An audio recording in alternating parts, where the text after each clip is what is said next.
stop. Là, il est vraiment temps d'arrêter ça.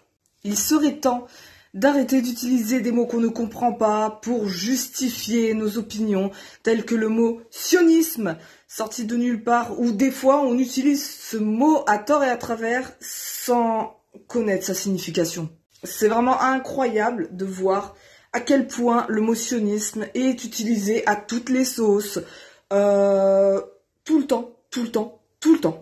Par exemple, l'autre fois, je regardais une vidéo concernant la théorie du genre, qui parlait de la théorie du genre, et uniquement de la théorie du genre. Il me semble qu'en plus, ça concernait une loi qui se passait en France, ou en tout cas, pour sûr, en Europe. Et alors là, j'ai vu un commentaire qui disait « Voilà les conséquences du sionisme ».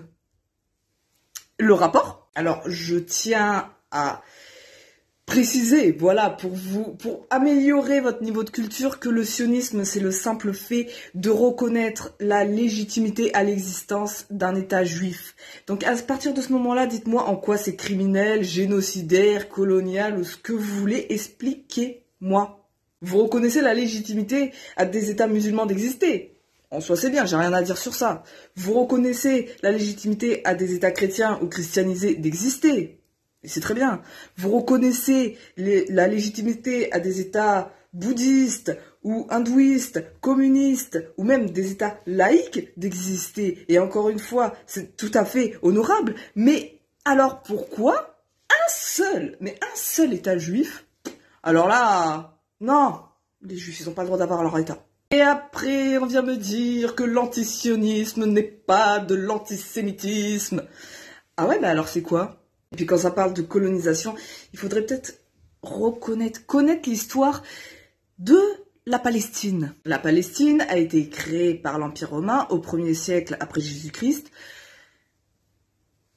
après avoir chassé les Juifs pour humilier les Juifs. Avant que cette terre soit colonisée par les Romains, et je parle bien de colonisation, cette terre appartenait aux Juifs. Et encore là, on peut même voir que dans l'Israël actuel, ce n'est qu'une petite partie de la terre qui appartenait aux Juifs à l'époque. Parce que à l'époque, la terre des Juifs était bien plus vaste. Il y avait une partie de l'Égypte, il y avait une partie du Liban actuel, il y avait une partie de la Syrie actuelle, il y avait même une grande partie de la Jordanie actuelle. En 1948, lorsque les Juifs ont récupéré leur terre ancestrale, ils ont récupéré qu'une petite partie. Et ils ont proposé gentiment aux Palestiniens qui vivaient sur place de cohabiter avec eux. Certains ont accepté, d'autres ont refusé. Ceux qui ont accepté ont obtenu la nationalité israélienne et vivent très bien. À l'heure actuelle, leurs descendants vivent très bien au milieu des Juifs. Et d'ailleurs, ils ont rien à dire. Moi, j'ai discuté avec des Palestiniens qui disaient « Israël, c'est génial, on vit tous ensemble, il y a différentes religions et on vit tous ensemble ».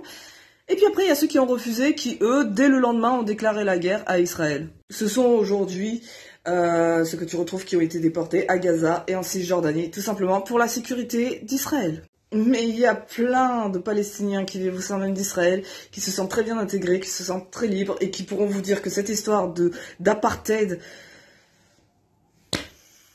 c'est... Il y en a, ils comprennent même pas pourquoi on dit ça. Mais bon, c'est bien connu, la plupart des gens aiment parler de ceux qui ne connaissent pas. Et ils aiment parler aussi, voilà, ils entendent des choses, ils sont convaincus d'avoir la science infuse. Mais c'est vrai que, étant sur son canapé à regarder des vidéos TikTok, on sait mieux qu'une personne qui a été sur place, qui a vécu des choses sur du long terme, là-bas sur place, qui ont connu des gens, qui ont perdu des proches lors du massacre du 7 octobre. Mais oui, ils savent mieux qu'eux ce qui se passe réellement en Israël. C'est quand même la 3e vidéo que je fais en réponse aux commentaires antisémites et antisionistes que je vois sous ma vidéo. C'est quand même incroyable de voir la haine et la mauvaise foi des gens. Mais quand je parle de la haine, je parle de la haine envers les Juifs. Alors aujourd'hui, c'est un jour de commémoration des victimes de la Shoah.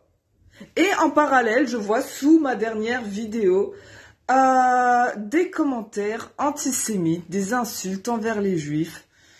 Vous êtes incroyables et vous changerez jamais. Près d'un siècle plus tard... Même pas un siècle plus tard, après la Shoah, vous arrivez encore à avoir des théories du complot envers le peuple juif. C'est incroyable.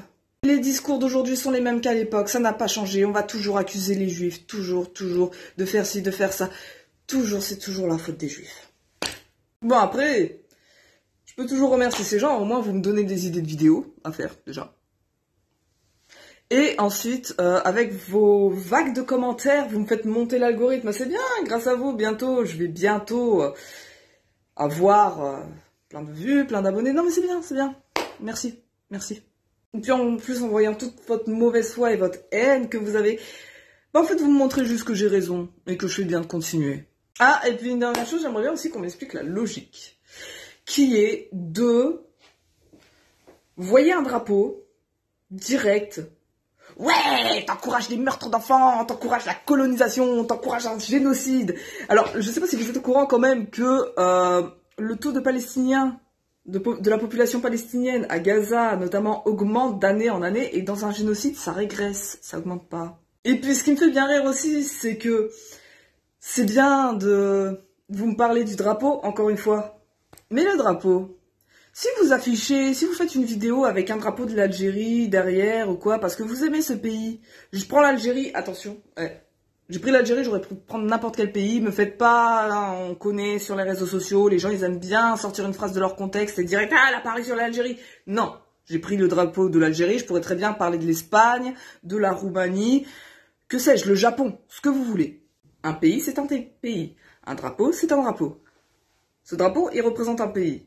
C'est pas parce qu'on aime un pays, qu'on aime sa culture, qu'on aime la beauté du paysage, qu'on aime les gens, qu'on aime la langue là-bas, ça fait de nous directement des criminels. Non mais réveillez-vous. Il y a plein de pays en guerre, il y a des gens qui sont fans de la Russie. Pourtant, si demain, on vient me dire « Ouais, je suis fan de la Russie », est-ce que je vais lui parler de Vladimir Poutine? Mais pas du tout, tu peux aimer la Russie sans forcément aimer Poutine. Alors là, il y en est de même, évidemment, je ne donnerai pas mes opinions politiques, que ce soit politique concernant la France ou concernant Israël, je ne donnerai pas mes opinions politiques sur ma chaîne YouTube, mais en tout cas, ce qu'il y a une chose qui est sûre, c'est qu'il faut vraiment arrêter ça. Il faut vraiment arrêter, oui, ce drapeau, je le trouve super beau. Il représente pour moi la liberté juive, l'indépendance du peuple juif dans son pays, et à aucun moment il représente un génocide, il représente une apartheid, il représente le racisme, ou le nazisme, encore moins le racisme, pitié, c'est même l'antinazisme pour le coup, où il représente des meurtres d'enfants, ou que sais-je, franchement, vous êtes incroyable, mais... D'un côté, je sais que j'aurais beau parler, j'aurais beau faire des vidéos, vous continuerez encore et encore. À quoi ça sert? À un moment donné, je vais juste arrêter de vous calculer. Et oui, je vais supprimer vos commentaires, pas pour vous censurer, mais juste parce que les commentaires où je parle de Dieu, de la Bible, de la Torah, et qui tout simplement rebondissent parce qu'ils voient un drapeau israélien derrière, ça n'a rien à faire sur les vidéos. Hein, la guerre qui se passe en Israël, avec Gaza, clairement... n'a rien à faire sous une vidéo qui parle de théologie. Une dernière chose, il n'y a jamais de fumée sans feu. Donc après un massacre tel que celui du 7 octobre, vous attendiez vraiment à ce que Israël reste silencieux? Alors vous êtes des sacrés bons hypocrites, hein, parce qu'il y a eu un massacre, mais un pogrom terrible le 7 octobre 2023, personne n'a rien dit, et puis le lendemain, le 8 octobre 2023, quand Tsahal riposte, vous étiez tous là à hurler « Free Palestine, génocide, meurtre d'enfants ». Mais c'est quel niveau d'hypocrisie? Et puis si vous voulez que la guerre à Gaza s'arrête, il y a une chose à faire. Vous libérez les otages, tous les otages. Vous rendez tous les otages. Parce que oui, il reste encore des otages, contrairement à ce qu'on peut penser. Ah mais ça y est, ils ont libéré les otages. Non, ils ont libéré une partie des otages. Il reste encore des otages à Gaza. Donc libérez tous les otages et vous verrez que la guerre à Gaza, elle va s'arrêter.